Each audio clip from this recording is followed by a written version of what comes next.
지역은 국경 경비대 군인들이 밤낮 따로 없이 항상 감시하며 지키는 그런 곳이었습니다.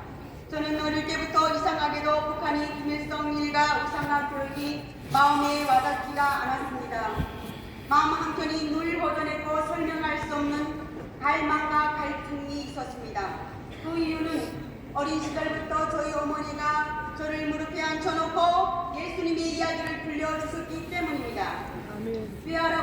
저희 외할아버지는 당시 80% 이상 기독교인일 정도로 신앙의 역사가 깊었던 평양에서 신앙생활을 하셨습니다. 저희 어머니 역시 평양에서 태어나셨고요. 그러다가 예수님을 믿는다는 이유 하나 때문에 온 가족이 아버지 탕감으로 추방을 당하게 되었습니다. 어머니 말씀으로는 외할아버지께서는 믿음이 정말 굳건한 분이셨다고 말씀하셨습니다. 평양에서 성도들이 추방될 때에는 처음에는 명단에 이름이 없었다고 하였는데요. 나중에 이름이 불려져서 추방되셨다고 합니다.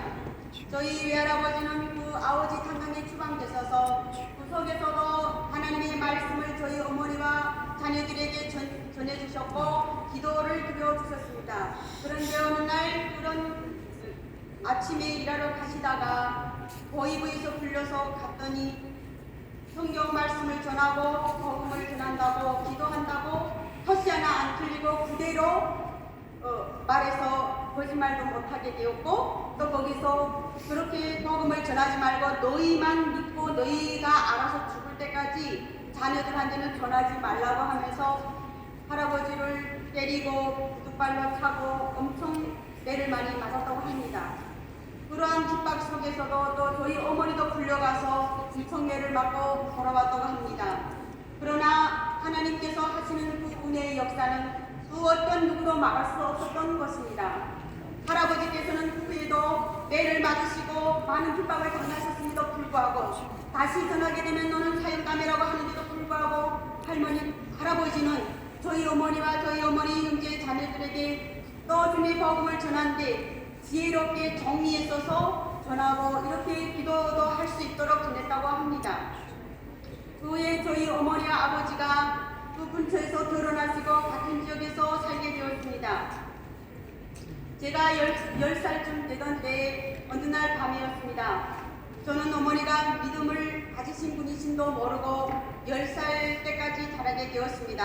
어머니가 어느 날 깊은 밤 밖에 있는 창고 안 부엌으로 들어가셔서 어두운 석에서 앉으셔서 두 손을 맞잡고 어디가 빌고오셨습니다. 저는 그 어머니가 빌고 있는 모습을 보고 그때 당시는 귀신을 부르고 있고 귀신한테 뭐라고 기도하고 있는 줄 알았습니다.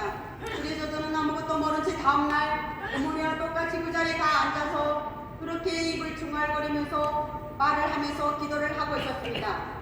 그것을 제 모습을 옆에서 지켜본 어머니가 저를 조용히 부르셨습니다. 그리고 어머니가 하시는 말씀이 너에게 아내가 있다고 말씀하셨습니다. 이제는 10살쯤 됐으니 이제 나라에 된다고 하시면서 어머니는 자신은 하나님을 믿고 있다고 말씀하셨습니다. 저는 그때 하나님이 어떤 분이신지도 몰랐고 하나님이 어떤 분인지 보고 싶었고 또 그분한테 기도하고 있다니 귀신과 같은 사람인가 라는 생각을 하고 있었습니다. 그러나 엄마가 믿는 하나님은 엄마도 사랑하시고 너도 사랑하시는 분이시다고 말씀하셨기 때문에 하나님은 사랑이시라는 그 말이 마음에 들어왔습니다. 얼마나 사랑하시길래 엄마가 그 하나님을 사랑하실까. 그래서 어머니 그 믿음을 알고 싶었고 그 하나님을 만나보고 싶었습니다. 그러면서 어머니가 저에게 하시는 말씀이 나중에 너에게 보여줄 것이 있다고 하시면서 저에게 하나님이 어떤 분이신지 어디에 계시는지 그분이 우리에게 어떤 은혜를 내려주시는지를 알려주겠다고 하셨습니다. 며칠 후 어머니는 보풀이 다 일어난 찢어진 종이 한 장, 성경책 종이 한 장을 저에게 보여주셨습니다. 그러면서 저에게 하시는 말씀이 하나님이 이 땅에 보내신 분이 있는데 그분이 바로 예수님이시고 하나님의 아들이시란다. 사람은 다 우리는 다 죄인이야.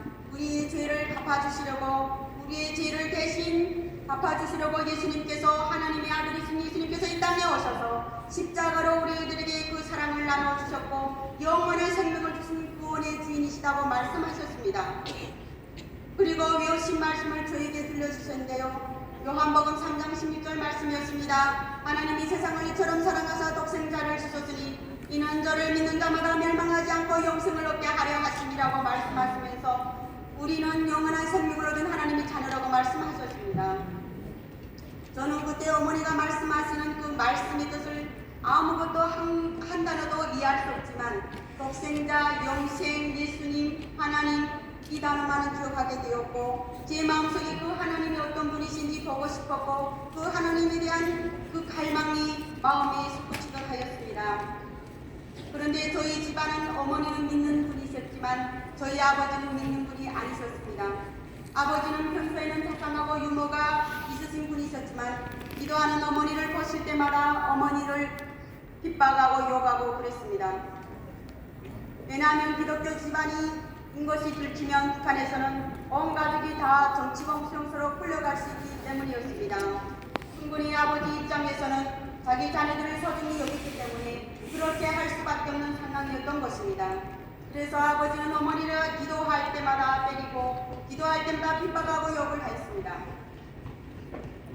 그런 위험한 상황 속에서 아버지가 일하러 나가실 때마다 어머니는 제 손을 꼭 잡고 기도했습니다. 하나님 아버지, 저희 우리 가족은 모두 죄인입니다. 하나님 우리 잘못을 용서해 주시고 예수님이 보혈의 피로 깨끗이 씻어서 하여 주시옵소서. 우리 딸도 용서해 주시고 구원해 주시옵소서. 우리는 하나님의 자녀입니다. 예수님의 이름으로 기도합니다. 아멘. 이렇게 우리 어머니께서는 기도하셨습니다.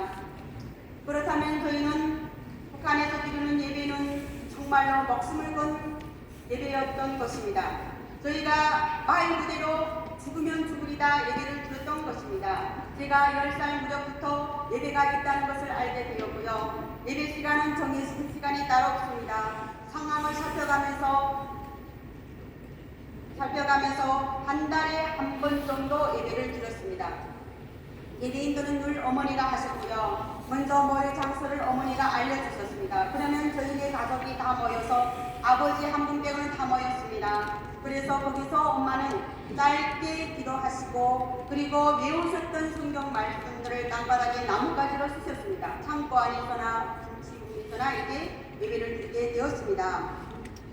왜 그러냐면요, 어머니는 그 성경 구절을 쓴 종이라든가 성경 구절을 쓴 그런 흔적이 남으면 앞으로 이게 어떤 일이 벌어져도 수습이 안 되니까 어머니께서 땅바닥에 썼다가 그것을 다시 지워버리면 그만이기 때문에 땅바닥에 쓰셨습니다. 저희 집 창고는 저희 집은 창고 쪽으로 부엌을 만들었습니다. 아버지께서 그렇게 만드셨고요. 마치 그 부엌은 작은 지하실처럼 넓은 공간이었습니다. 그리고 그것은 나무와 석탄을 많이 쌓아두기 위해서 지어놓은 그런 공간이었는데 그것이 바로 저희는 예배를 드리는 기도처가 되었습니다. 그 위에는 절판을 깔고 그 위에는 흙을 덮어서 위에는 도와서는 부엌과 예배 장소가 티가 안 나도록 그렇게 만들어진 장소였습니다. 부엌은 늘 어두웠지만 저희네가 예배 드릴 때는 하구문 틈으로 새어나는 불빛으로 우리에게는 말씀을 읽고 기도할 수 있는 귀한 예배의 빛이 그 빛이 하구에서 나오는 빛이 예배의 빛이 되었던 것입니다. 저희네는 예수님을 믿으면서도 가정이 너무 가난했습니다. 돈이 없어서 등잔 하나, 초 하나 사서 쓸 수 없는 그런 가정이었습니다. 예배는 주로 아버지가 술을 좋아하셨기 때문에 술을 드시고 잠 드시면 그때 저희네가 예배를 간단하게 드리곤 했습니다. 어머니는 낮 시간에도 상황에 따라 제 손을 꼭 잡고 기도를 쉼없이 해주셨습니다. 어머니가 자주 드리던 기도를 제가 읽어드리겠습니다.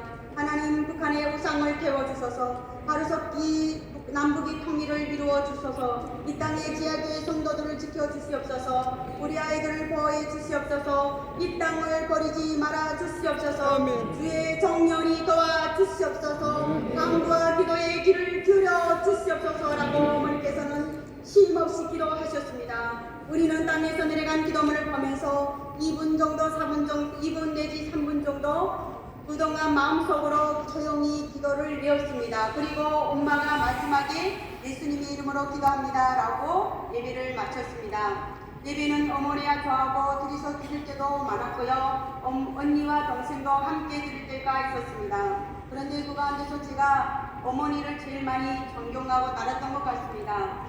왜냐하면 아빠가 한 번씩 욕하고 어머니를 핍박할 때면 제 마음은 찢어질 듯한 마음이 어린 마음에도 들었습니다. 그래서 어머니가 너무 불쌍했기 때문에 어머니가 그렇게 핍박을 당하고 어려움을 당하고 눈물을 흘리시는 모습을 보면 저도 같이 따라 울고 어머니가 해라면 해란 대로 저는 따라갈 수밖에 없는 아빠한테서 그렇게 핍박을 받았기 때문에 저라도 어머니에게 힘을 실어주려고 어머니 옆에서 항상 어머니가 해라는 대로 했던 것 같습니다.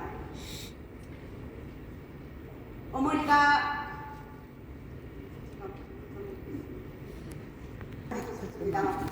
하나님이 우리를 지켜주신다. 하나님이 우리를 보호하시고 지켜주시고 위험할 때는 꼭 기도해야 된다. 그리고 우리가 예수님을 기도한다는 말 그리고 믿는다는 하나님을 믿는다는 말 절대로 말해서는 안 된다라고 항상 당부하셨습니다. 저희 집에는 개를 여러 마리 키우고 있었습니다. 예배를 드릴 때마다 집 마당 쪽에 인기척이 느껴지면 개들이 온 동네가 떠나가듯 크게 지저댔습니다.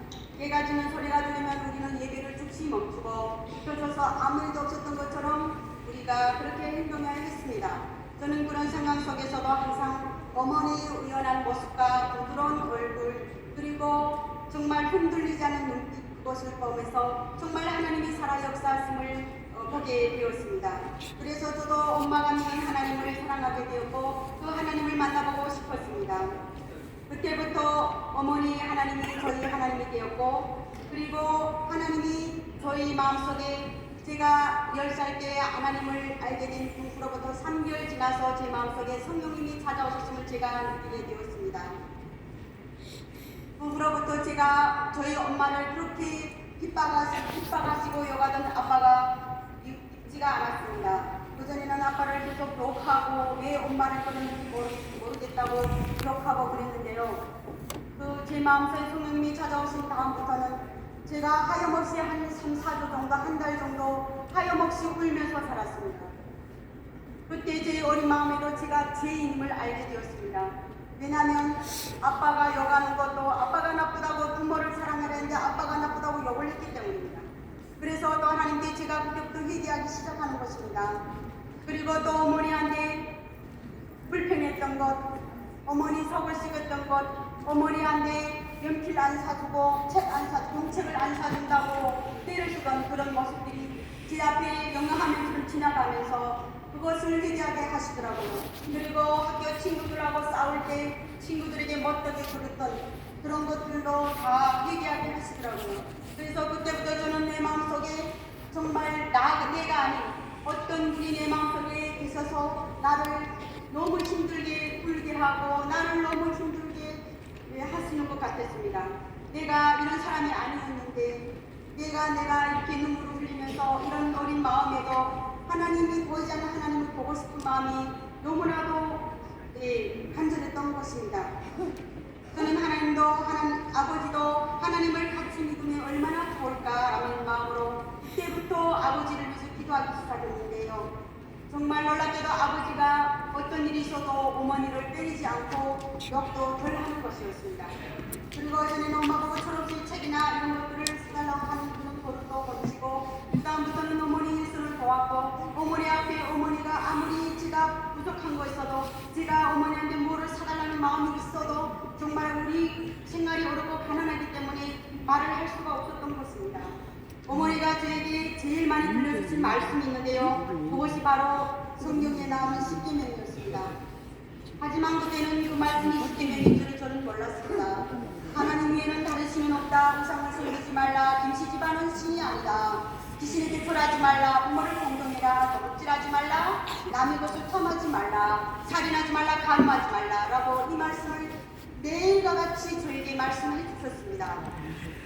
엄마는 사람이면 누구나 하나님께서 주신 이 생명의 말씀을 마음에 새기고 순종하며 그 말씀에 순종하며 지키며 살아야 한다고 자주 말씀하셨습니다. 제가 이 말씀이 십계명인 줄 알게 된 것은 것은 나중에 중국으로 와서 조선정토에 다니면서 그 제일 앞장에 성경을 보면서 거기에 십계명을 보면서 이 말씀을 어머니께서 저에게 가르쳐 주셨다는 것을 그때야 알게 되었습니다. 저는 이제 그 어머니께서는 그리고 그 제일 안타까워하셨던 것은 주의를 지키지 못한 것 때문에 하나님께 매일 회개한다고 기도했습니다. 마음껏 성경책을 보면서 찬송 부르면서 예배를 들었으면 좋겠다고 그것이 어머니 소원이라고 말씀하셨습니다. 또 저는 하나님의 말씀을 더 깊이 알고 싶은 마음이 커져가고 한편으로는 북한 체제 속에서 그 믿음을 지키며 살아야 한다는 내적인 갈등과 고민도 커져가고 있었습니다. 저희 외할아버지는 가끔 저희 집에 오셨습니다. 저희 외할아버지가 집에 오실 때에는 옛날 분들이 입는 조거리를 두루마기 같은 조거리를 입고 오셨고요. 어떤 날에는 잠바와 검정색 바지 이런 것들을 입고 저희 집에 오셨습니다. 겨울에는 꼭 입고 다니시는 옷이 검정색 진 벨트를 입고 오셨습니다. 외할아버지는 1년에 저희 집에 한두 번 정도 방문하셨습니다. 외할아버지께서는 볼에 항상 차고 다니는 것이 있었는데요. 그것은 비닐에 싸고 헝겊으로 묶은 다 뜯어진 성경책 몇 장을 계속 가슴길기 허리에다가 차고 다니셨습니다. 한물과 한물이 섞인 세로줄 성경이었는데요. 많이 닳고 찢어져 있었습니다. 그리고 저희 할아버지는 길선주 목사님에 대해서도 말씀하셨습니다. 할아버지께서는 그 성경이 있는 것을 들키면 맞아 죽거나 정치범용소로 끌려갈 수 있는 그런 시대였지만 외할아버지 모습은 항상 담담하고 우연한 모습이었습니다. 아버지가 일하러 갔었을 때는 그 방에서 조용히 정말로 혼자서 하루 종일 기도하셨고 그때 외할아버지 모습은 마치 제가 봤을 때는 지금 여기 와서 한국에 와서 보니까 우리 목사님들 모습과 똑같았습니다. 북한에는 고난의 행군이 있었습니다. 북한에는 고난의 행군이 1990년도부터 본격적으로 강한 고난의 행군이 시작되었는데요. 수많은 주민이 굶어 죽고 아이들과 어르신들이 먹을 것을 찾아서 거리를 헤매 다녔습니다.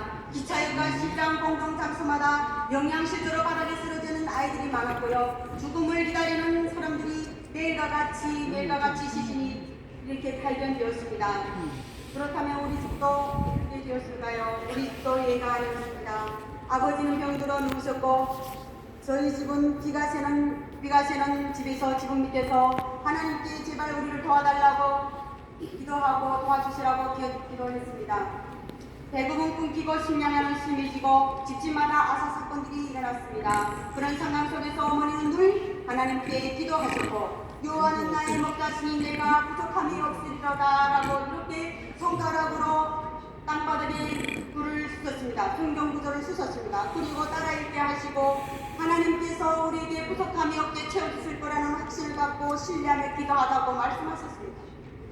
저는 아무리 봐도 아무것도 없는데 먹을 것도 없는데 무엇이 하나님께서 우리에게 주시는가고 어머니 그 믿음이 참으로 답답하기도 했습니다. 그때 당시. 그러나 어머님께서 저에게 항상 따라하러 가면 따라하고 순종하라고 하니까 순종하고 항상 그 기도를 따랐던 것 같습니다. 어머니가 항상 하시던 말씀들이 있는데요. 그것은 시편 말씀에서 이렇게 말씀하셨습니다. 시편 말씀을 자주 기도하셨습니다. 제가 기억난 대로 한번 적어봤습니다. 내가 항상 주와 함께하니 주께서 내 오른손을 붙드셨나이다. 시편 73편 23절 말씀. 주의 견으로 나를 인도하시고 후에는 영광으로 나를 영접하시리이다. 시편 73편 24절 말씀. 내가 여호와를 항상 내 앞에 모시며 그가 나의 오른쪽에 계시므로 내가 흔들리지 아니하리로다. 시편 16편 8절 말씀. 우리 어머니께서 이 말씀을 계속 기도하시면서 이 말씀으로 저희에게 위로주고 힘주시고 항상 우리들에게 가르쳐 주셨습니다. 그렇게 저는 어머니 신앙을 보면서 진짜 하나님을 믿는 믿음은 편안하게 사는 것이 아니라 행복을 찾아 사는 것이 아니라 오히려 고난과 핍박과 환난과 불안 속에서 살아나는 믿음이 바로 진짜 믿음이다라는 것을 그때야 깨닫게 되었습니다. 저는 믿음이 무엇이길래 숨소리조차 제대로 듣지 못하고 숨어서 기도하며 예배해야 하는지 마음이 흔들릴 때가 많았습니다.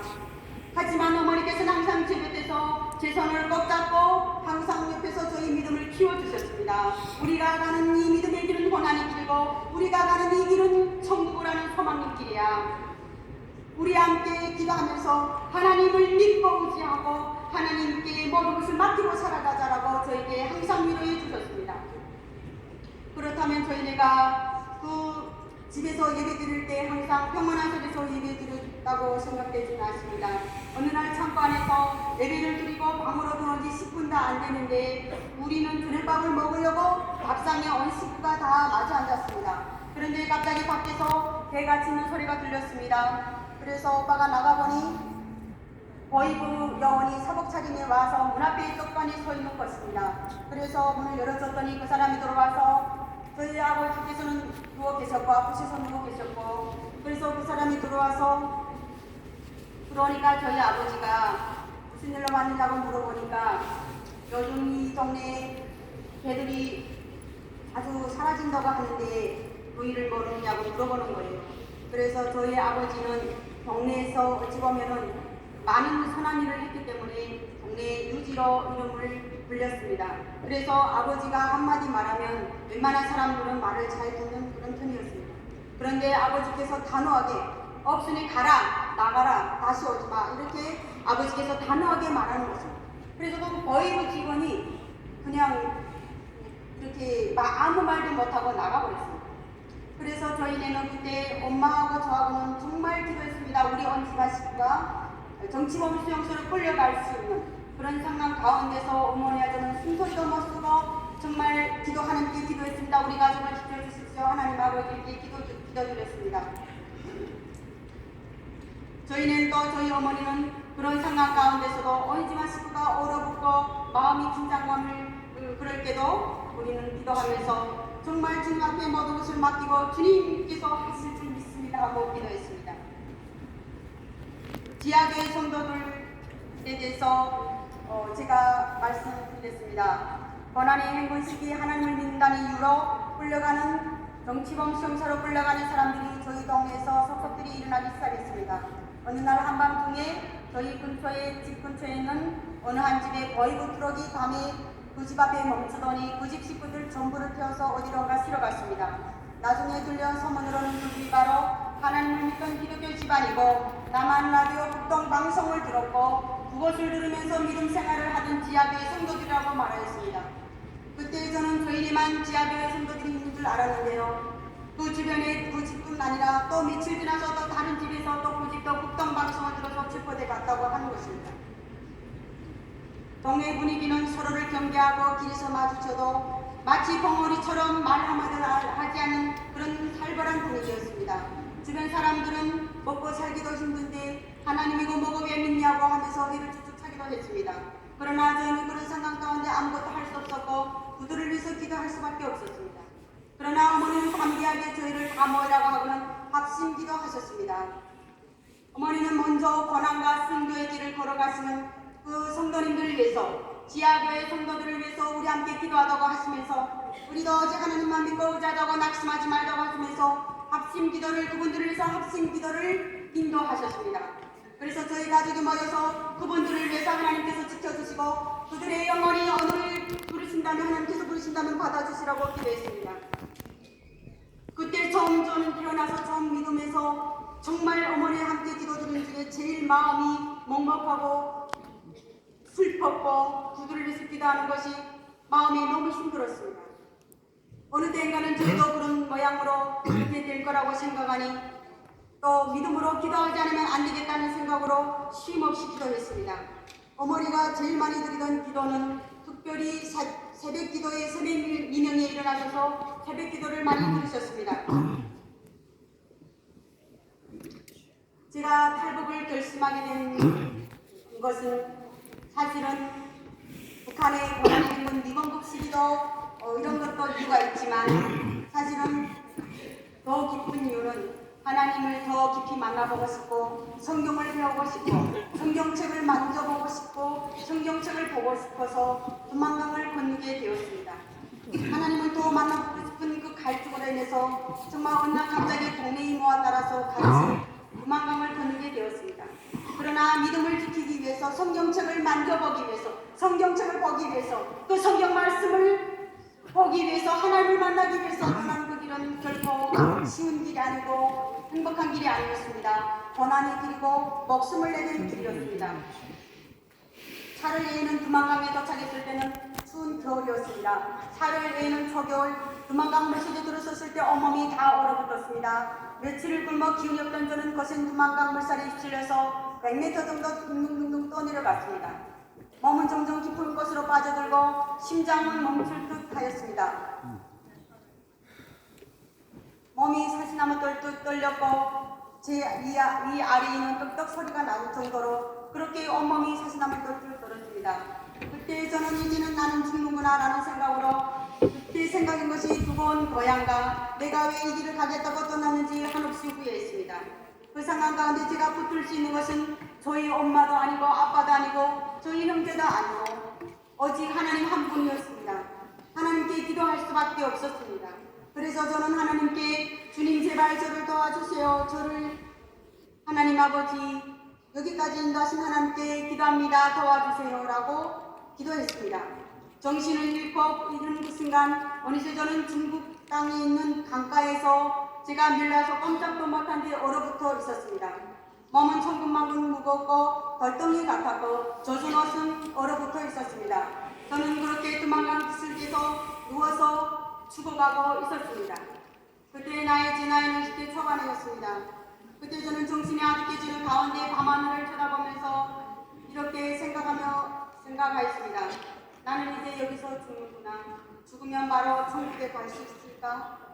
어머니가 맨날 말씀하시던 우리의 소망 천국, 내가 이대로 천국 갈 수 있을까라는 마음에 제가 눈을 감고 희망사망 정신을 잃어가고 있었습니다. 그때 저에게 울리는 음성이 들렸습니다. 저에게 일어나라 일어나라 걸어가라 라는 말씀이 들었습니다. 저는 그 음성에 벌떡 일어나서 정신을 차렸는데요. 희망사망 가운데 몸을 움직여보니 얼어붙은 몸이 조금씩 녹기 시작했습니다. 저는 기적처럼 다시 일어나 걸을 수 있었던 것입니다. 하나님께서 저를 살리셨고 하나님께서 저를 일으켜 주셨습니다. 감사합니다.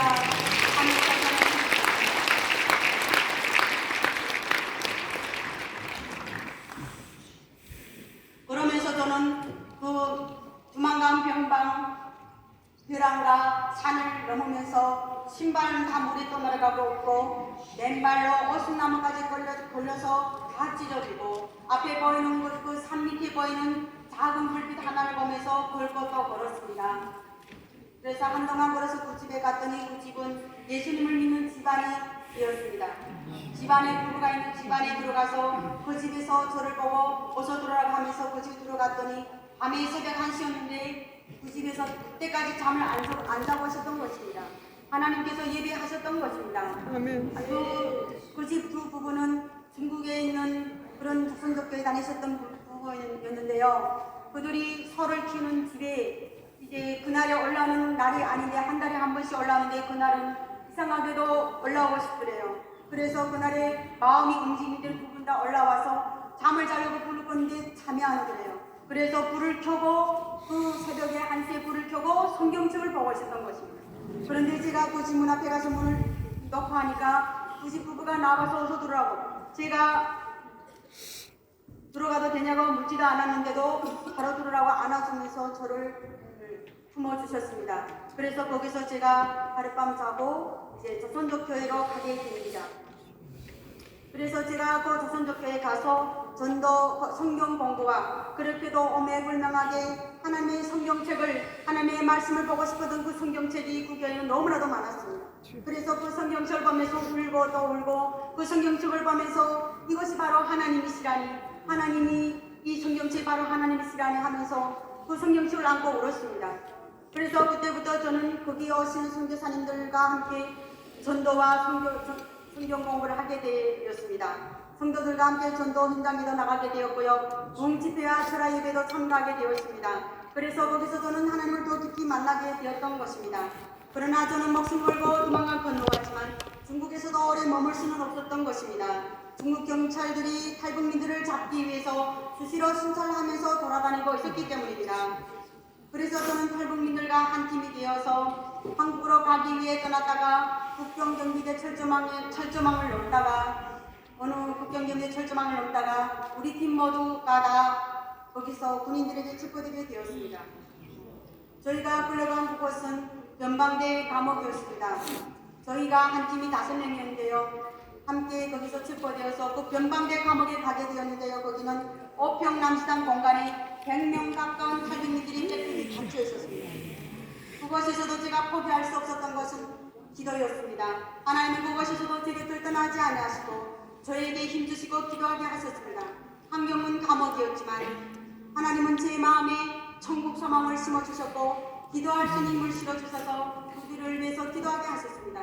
그곳에서도 하나님은 저에게 기도하게 힘을 주시고 또한 함께 갇혀있던 그분들에게 복음을 전하게 하시고 영접 기도를 받겠다는 분들은 영접 기도도 하면서 그들에게 담대하게 복음을 전하게 하셨습니다.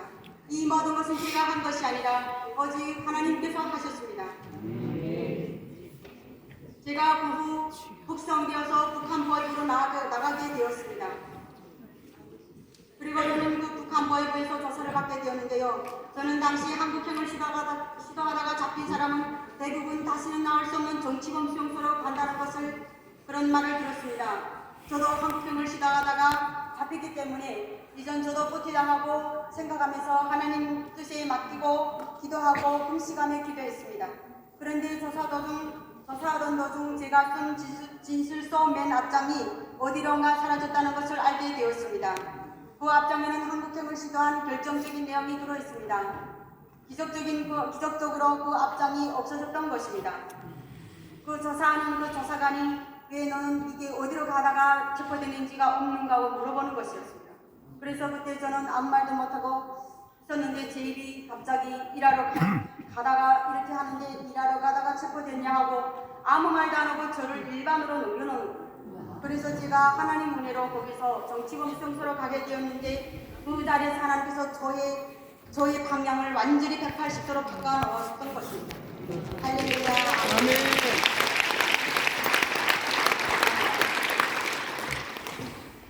그리고 저는 거기서 일반 수용소로 또 가게 됩니다. 함경북도에 있는 정거리 수용소로 가게 되었습니다. 제가 갔던 노동계와서는 말 그대로 지옥 같은 곳이었습니다. 여성들이 거기에는 5,000명 이상 있었고요. 남성들은 4,000명 이상 고용노동을 하고 지내는 곳이었습니다. 교화소 입구부터 군인들이 무장을 하고 지키고 있었고요. 사방산은 다 철조망으로 전기선으로 막혀서 도망칠 수 없게 만들어 놓았습니다. 감옥 안으로 들어가 봤는데요. 영양실조로 쓰러져가는 사람들이 숨이 살아있어도 거의 시체 같은 그런 사람들이 가득했고요. 오늘 죽을까 내일 죽을까 앞날을 모르는 분들이 거기서 치료할 약도 주사도 없이 죽어만 가고 있었습니다. 여성들은 농사와 축산일을 했고요. 추운 겨울에는 5m가 넘는 통나무를 산에서 끌어내야 했고요. 또한 얼음물에 들어가서 맨발로 들어가서 돌을 주워야 했습니다. 새벽 5시에 기상하여서 하루 종일 노동이 이어졌고요. 밤이 되어도 10시까지 무릎 꿇고 앉아서 북한의 김일성이 10대 원칙을 외워야 했습니다. 그러나 모든 사람들이 힘들고 지치니까 10대 원칙을 외우라고 하니까 입속말로만 중얼중얼거리고 외우는 사람은 한 사람도 없었습니다. 겨워서 산 위로는 매일같이 사람 시체 태우는 연기가 피어올랐습니다. 그래서 제가 그때 생각한 것은 이 북한은 사람이 짐승보다도 못하고 벌레보다도 못한 존재처럼 취급받는구나. 어디서 왔다 어디로 가는지 모르는 인생, 누군가는 오늘도 태어나고 누군가는 이 북한 땅에서 또 죽어가는구나 라는 그런 생각을 하니까 너무나도 이 북한이 저주스럽고 이 북한에서 태어났다는 것이 너무나도 제가 미워졌습니다. 그런 현실을 눈앞에서 보고 있다는 것이 너무 가슴이 아파서 몰래 눈물을 흘리면서 펑펑 눈물을 흘리곤 했습니다. 그리고 그럴 때마다 저는 지체하지 않고 마음속으로 하나님 아버지 앞에 기도했습니다. 하나님 아버지, 저 죽어가는 영혼들을 불쌍히 여겨주시고 저들을 주님께서 주님의 뜻이라면 받아주시라고 기도했습니다. 교화소의 감옥 방안은 또 60명 내지 70명 한 방을 쓰고 있었는데요. 그것은 먹이, 파리, 그리고 바퀴벌레, 빈대, 쥐들이 쉼없이 뛰어다니는 그런 곳이었습니다. 밤에 자게 되면 잘 때면은 몸 위로 쥐들이 막 뛰어놀고 있고요. 그런 빈대와 벼룩이들이 많아갖고 저희네가 잠을 잘 수도 없었습니다. 그런 눈보라 또 그리고 눈보라가 치는 겨울에도 사람들은 얼음물에 바르다는 일을 하고요. 찢어진 옷을 입고도 맨발로 무거운 통나무를 메고 산을 오르락 내리락 했습니다. 그리고 우리가 걸다가 누군가 넘어지면 붙들어준다고 또 구두발로 차고 때렸습니다.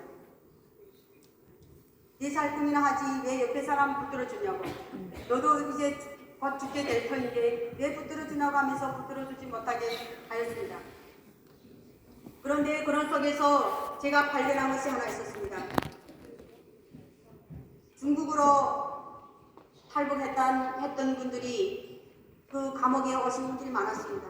그런데 유별나게 그 북한에 있던 죄를 짓고 온 분들은 옆에 사람 쓰러져 가도 냉정하게 보지도 않습니다. 그러나 중국에 와서 주님의 복음을 들었던 분들은 정말 그 사람이 쓰러지면 매를 맞으면서도 같이 쓰러져서 그 사람을 안아주고 그 사람이 손잡고 구해가는 것입니다. 그리고 아침에 일어나니까 그분들이 새벽에 여기저기서 기도하고 있는 것입니다.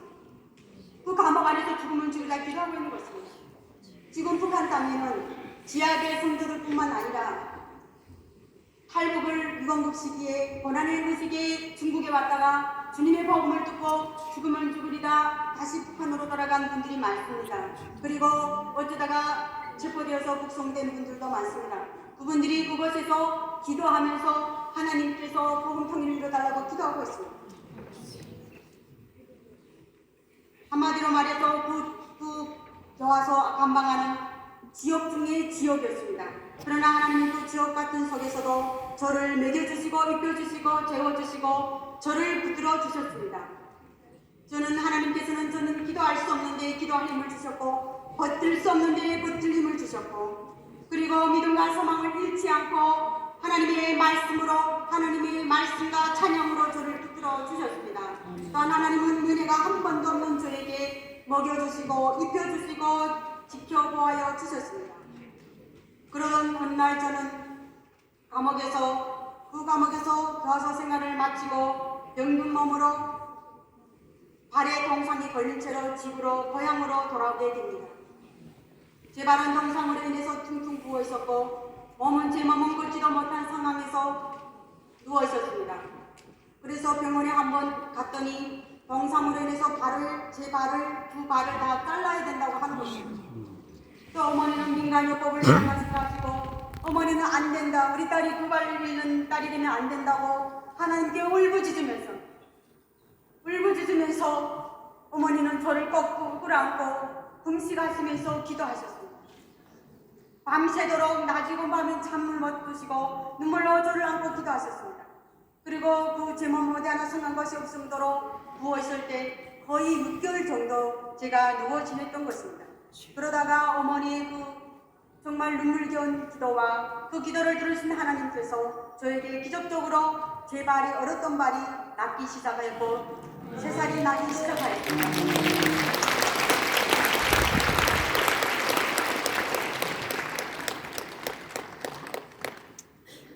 제 발등에는 지금도 그때 얼어서 이렇게 부어서 물뚱기가 돼서 막 이렇게 올라와고 빵처럼 이렇게 불었는데요.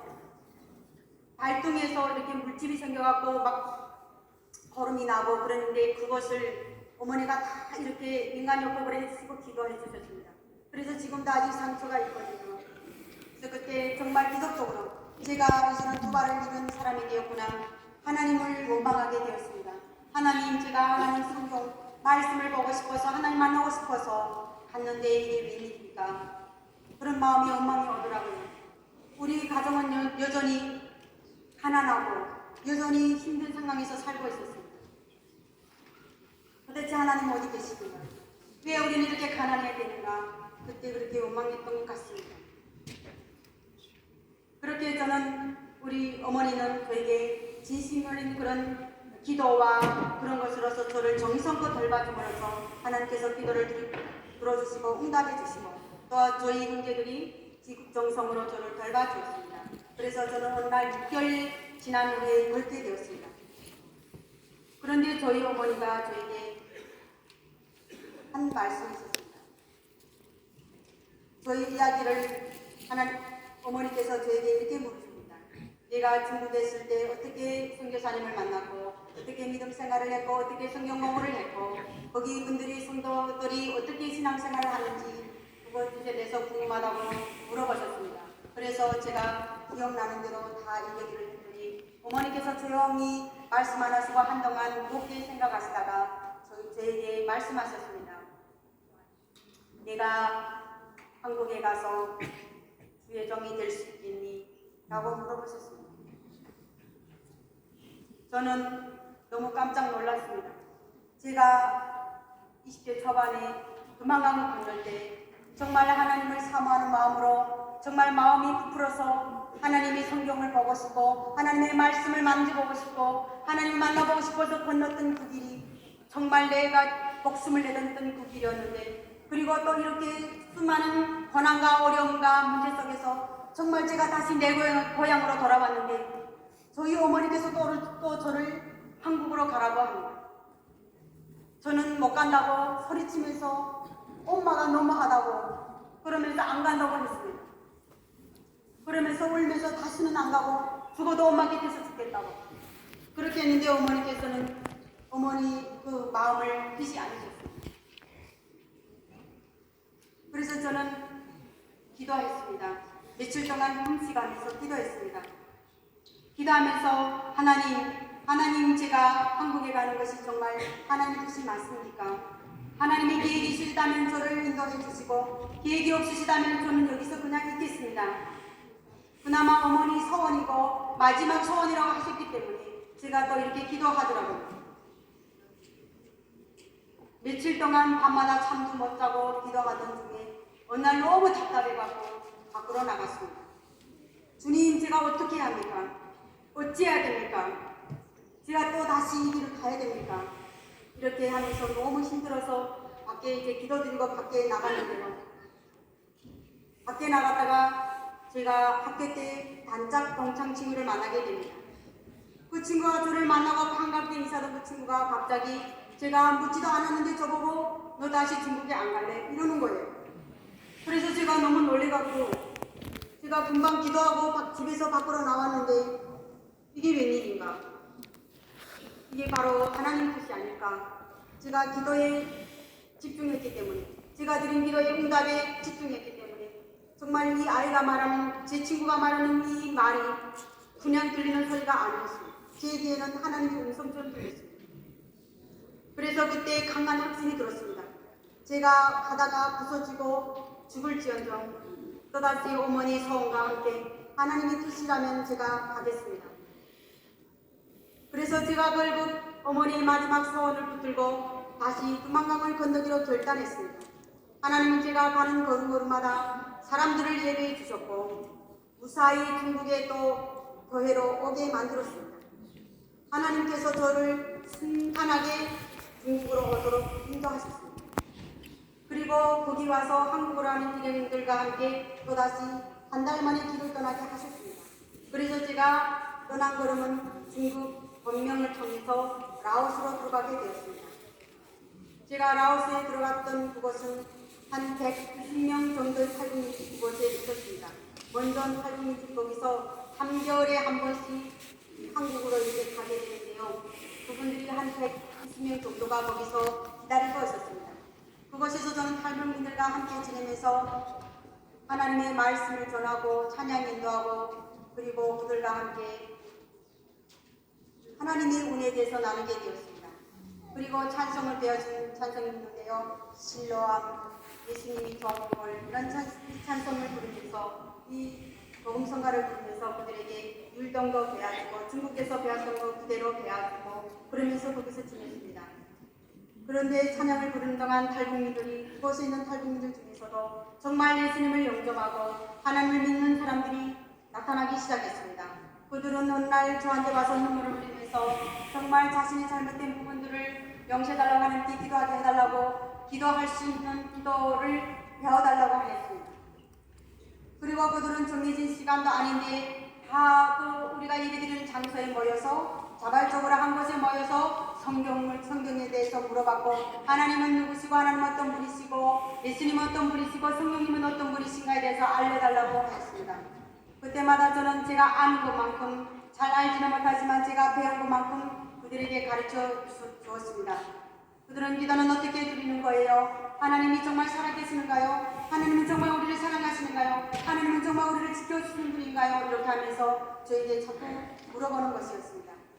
그래서 그것은 어찌 보면 하나님을 맡던 하나님의 귀한 자녀들, 그곳에 모신 하나님께서 그들에게 눈물로 찬양하며 하나님의 임재를 경험하는 마치 광야 같은 교회였던 것입니다. 저는 마침내 라오스에서 3개월 만에 방콕을 지나서 난생점 비행기라는 것을 타보고 인천공항에 도착하게 됩니다. 그날 저는 꿈에도 꿈을 꾸는 것만 같았습니다. 정말 대한민국에 오니까, 이 천국 같은 대한민국에 오니까 너무나도 기뻤고, 또 한쪽으로는 너무나도 또 이제 기쁨의 눈물이 흘러나오고, 또 북한에 있는 부모 형제를 생각하니까 너무나도 또 마음이 아팠던 것 같습니다. 생가사를 넘나드는 수많은 역 속에서도 부족하고 연약한 저를 하나님이 한 번도 놓지 않으시고 대한민국까지 인도해 주셨다는 사실과 하나님이 보신 은혜에 너무 감격해서 저는 엉엉 거기서 인천공항에서 소리내며 울고 떠올랐습니다. 지금도 저는 생명이 옆속에서 죽으면 죽으리다 무릎 꿇고 기도하시던 어머니를 떠올리면 가슴이 먹먹해지고 눈물이 납니다. 이 좋은 한국에 같이 왔으면, 엄마도 함께 왔으면 얼마나 좋았을까. 함께 교회 가서 예배드리고 할렐루야 찬양하고 맛있는 것도 먹고 좋은 곳에 놀러도 다니고, 그런 생각을 할 때마다 저희 어머니께 너무나도 제가 효도하지 못한 것 때문에 회개하고 또 미안한 마음이 들었습니다. 어머니는 지금도 아무 근심 걱정 없는 저 천국에서 이 땅에 남겨진 저와 저희 가족을 위해서, 그리고 저 어둠의 땅을, 북녘 땅을 향해서 하루속히 남북이 공모로 하나 되기를 소망하며 간절히 기도하고 계시리라 믿습니다. 아멘. 어머니가 흘리신 눈물, 그 수많은 고난, 핍박이 모든 날들이 죽으면 죽다 결단하고 끝까지 믿음의 끈을 놓지 않으시고 자녀들을 위해, 그리고 나라와 민족을 위해 기도하신 어머니 눈물 고인 기도로 제가 여기까지 왔음을 이 시간도 고백합니다. 어머니의 눈물의 기도가 저를 여기까지 끌어주셨습니다. 그리고 저희 어머니를 통해서 저에게 굳건한 믿음을 허락해 주신 하나님 아버지께 감사와 찬양을 올려드립니다. 한국에 오늘 저는 하나원에서 하나님이 은혜로 또다시 거기서 하나님께서 저를 기독교 총무로 사역을 하게 하셨습니다. 900명 가까운 탈북민들 대상으로 예배와 찬양, 말씀 인도 등을 맡았습니다. 그 후 저는 전라남도에 내려갔고요. 거기서 해남제일교회에서 성도로부터 집사로 섬기다가 광신대학교의 신학과 입학해서 4년 학과 과정을 마치고 신대원 과정을, 석사 과정을 다니다가 서울로 저희 목사님과 결혼하게 되어서 서울로 올라왔습니다. 지금은 교회에서 교육전도사로 섬기면서 전도사 겸 사모로 섬기고 있습니다. 에베네셀의 하나님은 고난 속에서도 돌을 불 것 같은 눈독자로 지켜주시며 예수 그리스도의 복음을 증가하는 복음의 산중인으로 세워주셨습니다. 지금 이 시간에도 어둠의 북녘 땅에는 빛을 찾아 하나님을 간절히 부르며 눈물로 기도하는 하나님의 자녀들인 귀하게 믿음의 성도들이 있습니다. 추운 창고에서 김치떡 옆에서 얼어붙은 땅에서도 무릎을 꿇고 하나님을 예배하며 눈물로 예배드리며 하나님을 간절히 찾는 우리의 믿음의 형제 자매들이 있습니다. 그들은 지금도 신문지를 덮고 불빛을 가리고 촛불안에 의지해서 숨지고 예배드리고 있습니다. 목숨을 걸고 죽으면 죽으리다 결단하고 믿음으로 예배드리고 있습니다. 이 시간 그들을 위해서 기도해 주시길 부탁드립니다. 많은 이들이 북한을 하나님이 없는 것이라고 말하지만, 그리고 지하의 성도들이 없는 것이라고 말하지만, 여전히 우리 하나님께서는 그 믿음의 씨앗을 싹 틔워가고 계십니다. 하나님은 우상과 죄악으로 가득한 그 어둠의 땅에서도 여전히 일하고 계십니다. 그렇더니 교회를 통해 복음의 불씨를 지키고 계시고 세대에서 세대를 이어서 지금까지 믿음의 자녀들을 주님께서 지켜주시고 보호하시고 하나님의 말씀으로 성령의 인도하심으로 주님의 나라를 이어가고 계십니다. 이제 저는 하나님께서 불러신 주의 종으로서의 사명을 붙들고 복음 통일을 준비하며 나아가고자 합니다. 북한 땅에 복음의 문이 열리는 그날, 어머니가 무릎 꿇고 기도하시던 그 자리에서 다시 예배드릴 그날을 믿음으로 기다리고 기다립니다. 그날을 고대하며 저는 눈물의 씨앗을 품고 기도하며 복음 전하며 맡겨진 사명을 잘 감당하며 복음 통일이 그날을 위해 준비하며 끝끝이 걸어가겠습니다. 오늘 말씀 부탁드리겠습니다.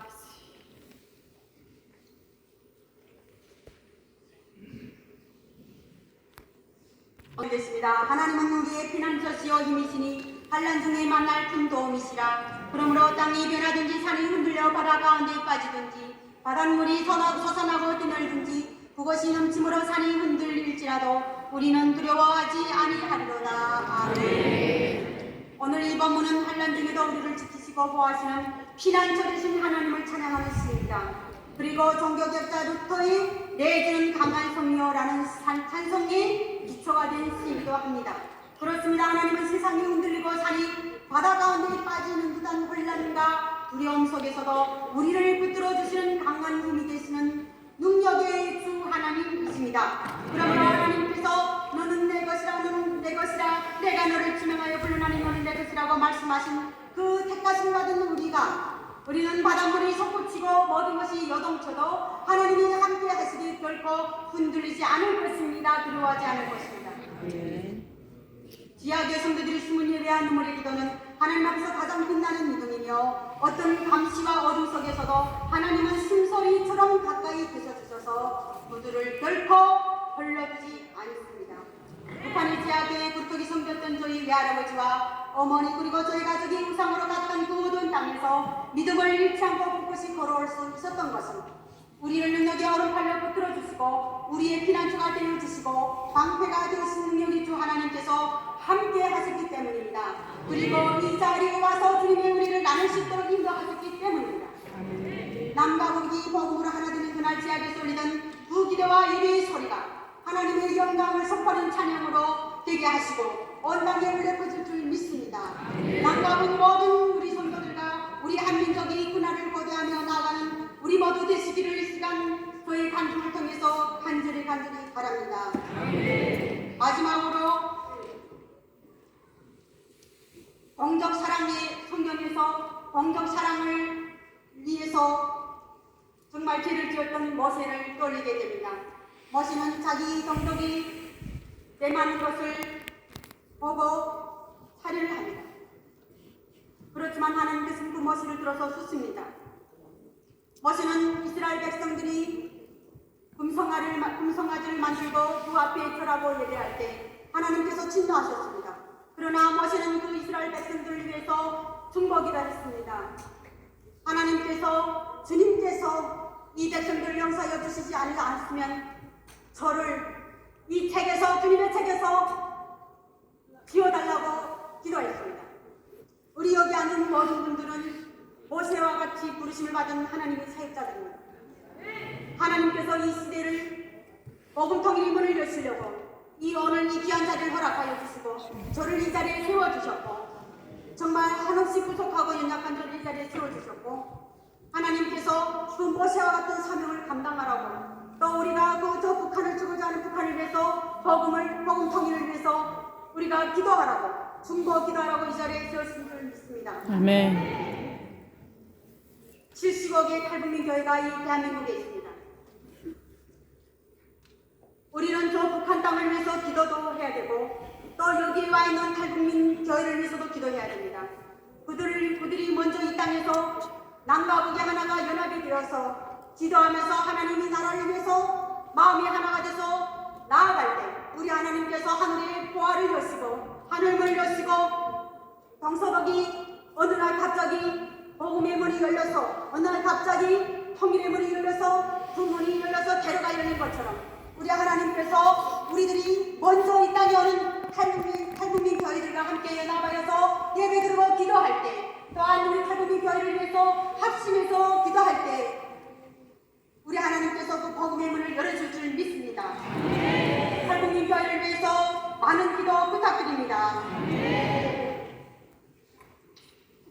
이상으로 저희 간증을 마치겠습니다. 다같이 기도하시겠습니다. 전지전능하시고 무소부지하시고 지금도 여전히 어린 주 만물을 통치하시고 다스리고 계시는 하나님 아버지 크시고도 놀라운 사랑 감사드립니다. 오늘 이 간증이 단지 한 지하교회의 눈물이 이야기가 아니라 이 시대 교회와 민족을 향한 복음통일이 나팔을 소리여 준비하라는 하나님의 부르심을 깨닫게 하시니 감사드립니다.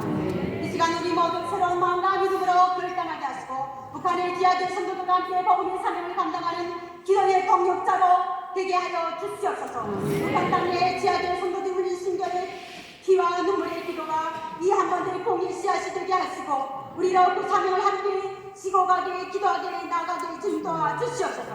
남가부디 건물 하나님의 그날 하나님께서 시리 예배를 받으시고 그 땅의 평양 예루살렘 교회가 다시 일어나게 하시고 이 나라 이 한민족이 하나님께 영광 돌리는 복음 통일이 복된 한민족이 되게 주님께서 강한 성령의 불바람을 불어 주시옵소서. 그리하여 공의의 불길이 타오르게 하시고 어둠의 땅을 거쳐 주시옵소서. 우상을 무너뜨려 주시옵소서. 새롭게 하여 주시옵소서. 이 모든 것을 이루시니 우리 주님을 찬양하며 오늘도 살아 역사하시니 거룩하신 예수님 이름으로 감사하며 기도드립니다. 아멘.